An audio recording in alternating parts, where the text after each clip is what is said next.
এসেছি তোমার প্রিয় সাথে, এসেছি তোমার প্রিয়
সাথে।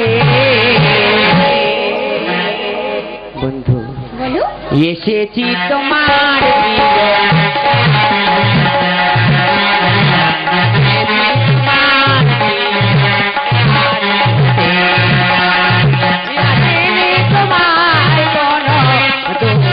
দিতে, আমি আসিনি তোমার কোন দুঃখ দিতে, এসেছি তোমার সাথে, আমি এসেছি তোমার সাথে, আমি এসেছি তোমার চির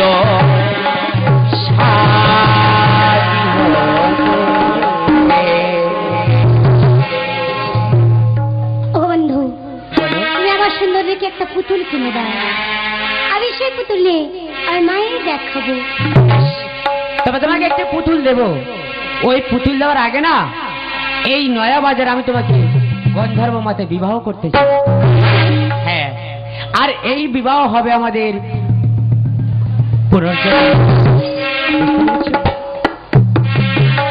আমি কোথায় পাবো মালা? দিদি চলে গেছি,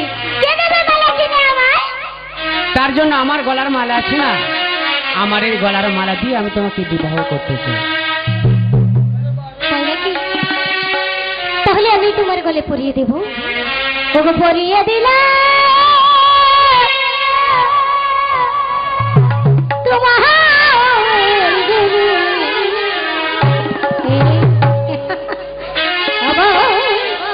চেনা মালা,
একটি সুন্দর দেখে পুতুল দিলাম, তবে একটি কথা বলো। এই পুতুল নিয়ে যখন খেলা করবে না, সদা সর্বদা আমার কথা তোমার মনে পড়বে। বেশ, তুমি মন খারাপ করে না জানো।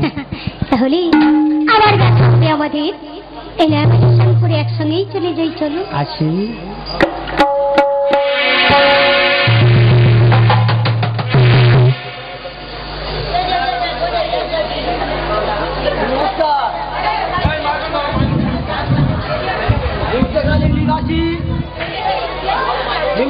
নিবাসী ঈশ্বর হেমন্ত মন্ডলের জ্যেষ্ঠ পুত্র ভীম মন্ডল এই শিশু বেহুলার গান সন্তুষ্ট হইয়া 10টি টাকা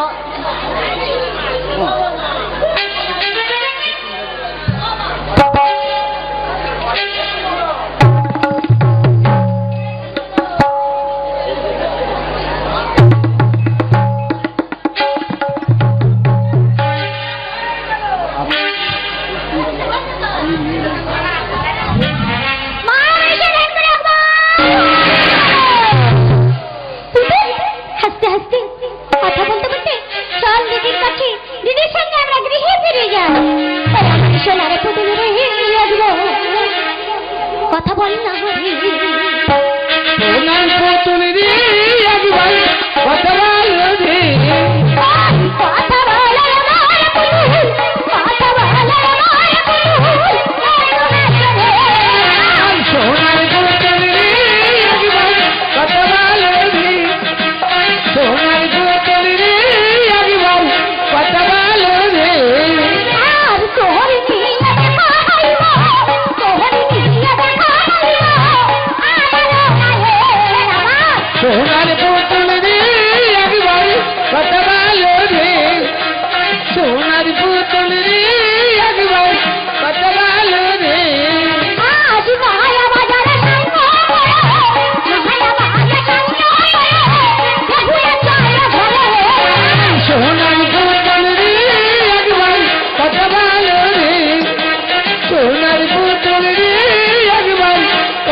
साधिके शरवणे श्रामगोणे नारायणि नमो नमः ओम जबरकुशमा संकाशमेतस्वपीम महातुतिं धंकारिं सर्व पाप पुनतस्मि दिवाकरम् एहि सूर्य सहस्रासं तेजरास जगतपते अनुकंपय मान भक्त गृहनर धन दिवाकरम् नीलमर्घं नमः सूर्य देवताय नमो नमः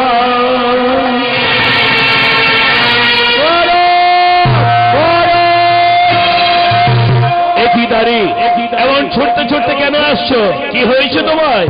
মহারাজ, আপনার সুখের দিন প্রায় আগত। কিসের সুখের দিন আমায়? তারে শুনুন মহারাজ, আপনার পুত্র লক্ষিন্দর মনোব্রত হতে ফিরে এসেছে। আমার লক্ষ্মীর মনোব্রত হতে ফিরে এসেছে। সত্যই তো মহা আনন্দের দিন আজ। এগো তোমরা কে আছো? শঙ্খ বাজাও, তোমরা উলুর ধ্বনি দাও। আমার লক্ষ্মী যে মনোব্রত হতে ফিরে এসেছে গো, আমার লক্ষ্মী যে মনোব্রত হতে ফিরে এসেছে।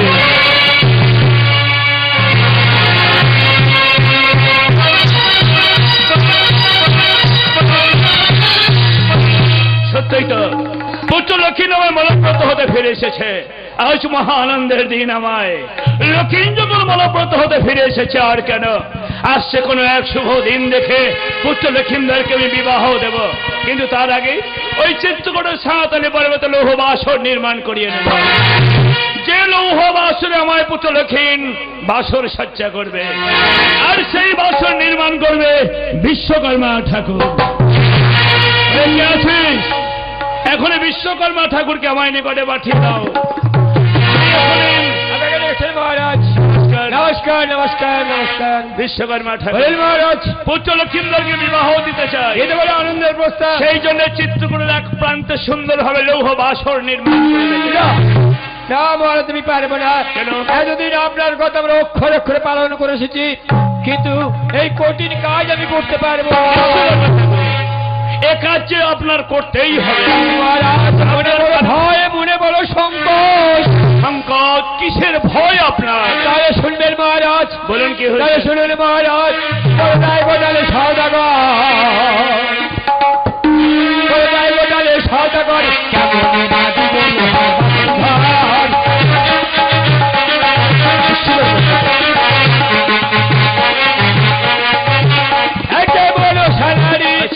বিপদে ভারী লোহারে বাসরে বাঁধতে গিয়ে ভয়ে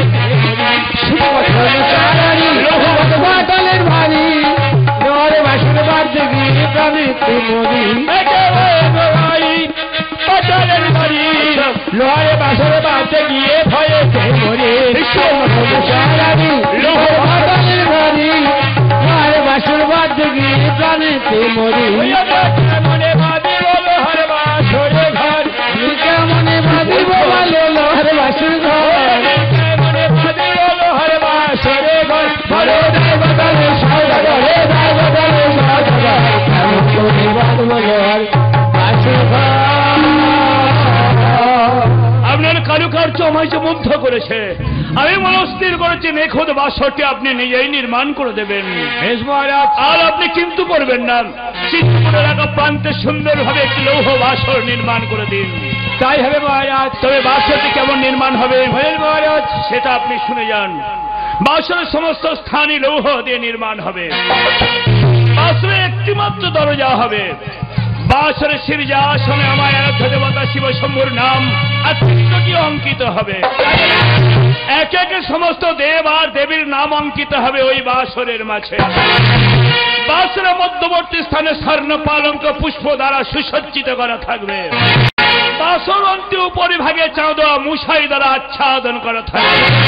তবে আরো একটি কথা, ওই বাসরের কোন স্থানে কোন রূপ ভাবে নেতোয়ার মনসার নাম আপনি অঙ্কিত করবেন না। আপনার কথা আমার মনে থাকবে মহারাজ। কথাটি মনে থাকবে? হ্যাঁ মহারাজ। তাহলে বাসর নির্মাণ করে যথাসময়ে বাসরের চাবিটি আমার নিকটে দিয়ে যাবে। ঠিক আছে মহারাজ, আপনার কথাই তো শুনলাম। এবার আমার একটি কথা মহারাজ। অবশ্যই বলবেন। চিত্তগড় সান্তালি পর্বতে লৌহ বাসর নির্মাণ করবো। হ্যাঁ, এই নির্মাণ বাসর করবো। এই লৌহ লৌহ কে বয়ে নিয়ে যাবে? আপনার চিন্তার কোনো কারণ নেই। ওই লৌহ সমস্ত নিয়ে যাবে পবনপুত্র বীর হনুমান। আমি হনুমানকে দিয়ে যথা সময়ে প্রয়োজন মতো লৌহ পাঠিয়ে দেবো চিত্তগড়ের সাথে। আসুন তাহলে। আসি মহারাজ। নমস্কার। নমস্কার। বিশ্বকর্মা ঠাকুর চলল লৌহ বাসর নির্মাণ করার জন্য। আর বাসর নির্মাণ হয়ে গেলে যথা সময়ে পুত্র লক্ষিন্দরকে বিবাহ দেব মহা আনন্দের মহা সমারোহের সাথে। তারপর আমি বুঝে নেব ওই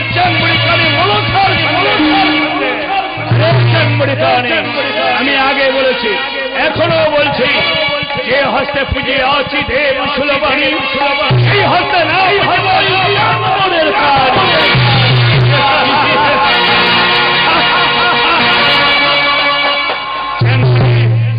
তোর আশীর্বাদ আমার প্রয়োজন নেই। আমি সদা সর্বদাই জানি শ্রী শব্দে না শিবে পাপ বড় মুক্তিদায়ক সুমঙ্গল শব্দ শিব পাপ বিনাশ। জয় শিব শম্ভ, জয় শিব শম্ভ, জয় শিব।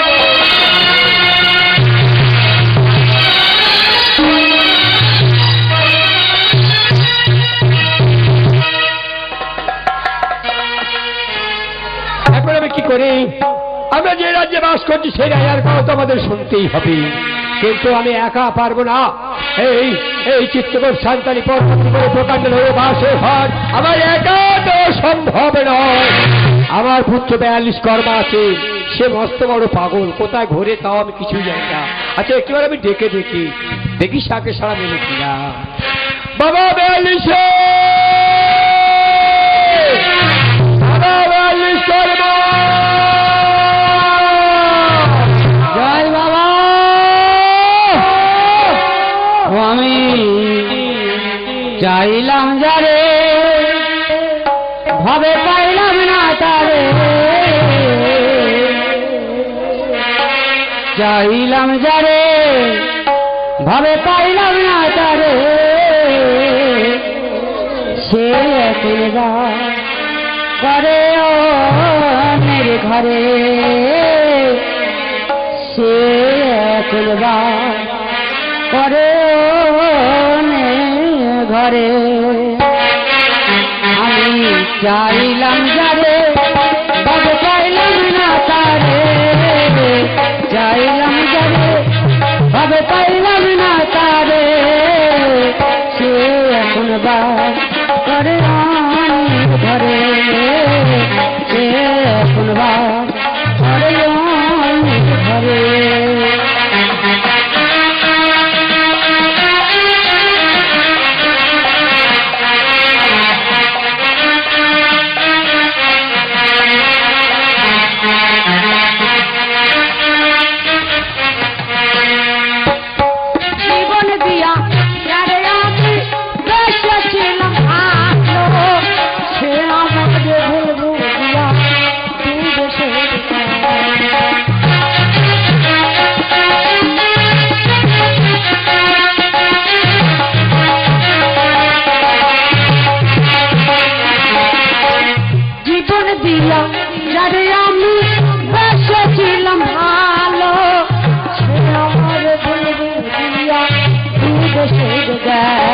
আমার কপাল নাই সুখ বিধাতার বইমুখ কপাল নাই সুখ বিধাতার বইমুখ এমন ভালোবাসা যেন কেউ না বাসে সে একবার করে অনেক ঘরে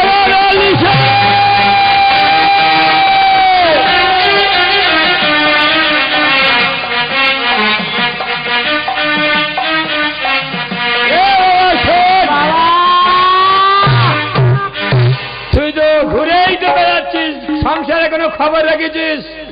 মনের মধ্যে যদি এত দুঃখ কষ্ট যন্ত্রণা থাকে সংসার কি আর হয়? তা বল তোর কি দুঃখ বল বাবা। দেখো বাবা, আমার সমক্ষ বয়স একটা লোকের ছিল। হ্যাঁ, তো তোমার পেছনের লোক, একসঙ্গে পড়াশোনা করেছি। উনি দেখো বিয়ে দাবা করে সংসার হয়ে গেল, আমার মোটে হলো না। তার মানে তুমি কি বলতে চাই? তুমি বুঝতেই পারছি না। আমার বিয়ে কি দেবে না? আমি এই কথা তোমার কাছে বলতে পারি? আরে বাবা, বিয়ে তো আমি দেবো, টাকা পয়সা কিছুই তো আমার কাছে নেই। তাই আমি একটি বড় কাজ ধরেছি বাবা। তাই নাকি বাবা? হ্যাঁ, কারণ আমরা যে রাজ্যে বাস করছি না, ওই রাজ্যের রাজা চন্দ্রধর। আচ্ছা, তো পুত্র নামে তো দুর্লভ লক্ষ্মীধর। তার বিয়ের জন্য চিত্রকর সান্তালি পর্বতে লৌহ বাসর ঘর নির্মাণ আমাদের করতে হবে। হ্যাঁ, তাহলে মোটা পারিশ্রমিক দেবে। হ্যাঁ, এই পারিশ্রমিক নিয়ে তুমি আমার দু হাত থেকে চলো চলো চলো তাড়াতাড়ি চলো।